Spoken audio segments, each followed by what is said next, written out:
நிலவினில் களங்கம் என்று சொன்னவங்க யாரு? சொன்னவங்க வார்த்தையில உண்மையுண்டா கூறு? சந்திரனும் செய்வதென்று சொன்னவங்க யாரு? தேய்பிரையும் வளர்ப்பிரையும் சந்திரனில் ஏது?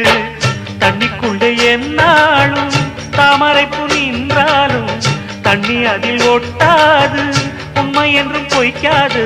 கீழ்பழிகள் சொல்லவே ஆளிருந்தா போதுமே, பட்டினியான போதிலும் பாவம் வந்து சேருமே. காலம் என்கிற தேவன் கையிலே ஆடும் பம்பரம் நாமே. சாமிகளே சாமிகளே சொந்த கதை கேளுங்க, நிதிகளை நியாயங்களை கேட்டுட்டு சொல்லிடுங்க. உள்ளத சொன்னா குத்தமில்ல, உள்ளத்தில் இங்கு கள்ளமில்ல, வழக்க தீர்த்து வை.